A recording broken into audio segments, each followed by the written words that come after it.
Alors, je suis Marie Marson-Ivanov, je représente la ville de Montrouge. Je suis conseillère municipale déléguée à l'agriculture urbaine parce qu'à Montrouge, c'est une délégation à part entière. Et du coup, je représente la ville de Montrouge pour la signature de la charte de la FOP. Il y a plusieurs intérêts pour nous de développer des projets d'agriculture urbaine à Montrouge.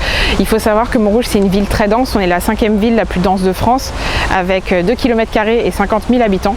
Donc on a vraiment une forte sensation de densité et l'un des premiers éléments qui ressortent des échanges qu'on peut avoir avec les habitants ou notre ressenti à nous élus au quotidien, c'est vraiment cette préoccupation pour le cadre de vie.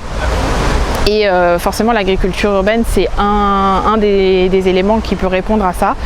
On a vraiment une approche qui est très transversale de l'agriculture urbaine, on en attend beaucoup, j'espère pas trop de choses, mais on a vraiment des sujets qui sont assez divers, qui sont évoqués via l'agriculture urbaine.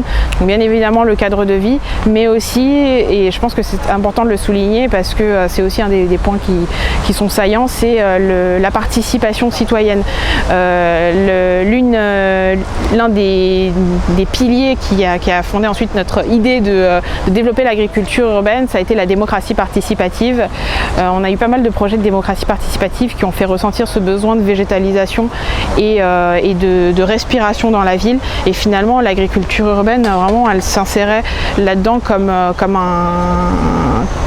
une solution qui pouvait être multimodale parce qu'elle ne recouvrait pas uniquement des besoins de végétalisation et d'agrément, même si c'est bien sûr un des éléments qui sont constitutifs de l'agriculture urbaine, que ce soit dans l'imaginaire ou dans les faits, mais elle recoupe aussi beaucoup de travail qui peut être associatif, qui peut être du travail de lien entre les habitants, participer à des tâches et à une activité véritablement commune. Elle participe à un travail de sensibilisation. Dans nos cantines, on favorise beaucoup le bio, le bien manger, et donc l'agriculture urbaine, elle avait aussi cette portée de la sensibilisation pédagogique et de penser les circuits de demain en ville.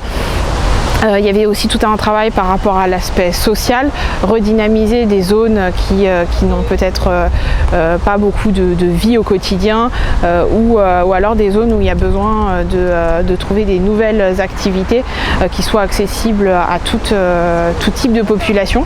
Donc il y avait aussi vraiment un aspect social et d'ailleurs les bailleurs sociaux sont à nos côtés pour proposer des initiatives de ce type-là dans les logements sociaux. Donc voilà, c'est vraiment une question pour nous qui est multimodale et l'agriculture urbaine visait à se mieux vivre, mieux penser les axes de respiration, de circulation et de vie d'une manière générale.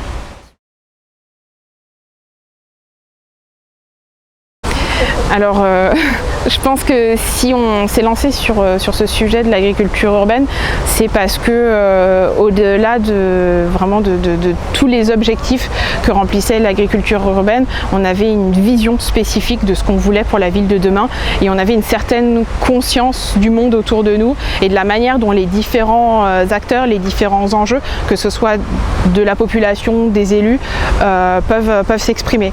Et finalement, dans un projet, il est très important de mobiliser tous les acteurs et les acteurs de l'agriculture urbaine, ils ne doivent pas être au service des projets municipaux, mais ils doivent co-construire les projets municipaux. Et je pense que c'est la seule manière dont ça peut fonctionner aujourd'hui. L'agriculture urbaine, c'est quelque chose de particulier, c'est quelque chose qui est en train de se développer, qui est forcément, je pense, assez méconnu aujourd'hui. Nous, on a vraiment eu la sensation qu'on apprenait énormément au fur et à mesure qu'on construisait avec les porteurs de projets. Et voilà, vraiment un projet, il peut se construire qu'à échelle complète et en ayant conscience d'une manière générale, on a une conscience écologique, et il faut qu'on ait une conscience du travail de toutes les personnes qui sont sur nos projets.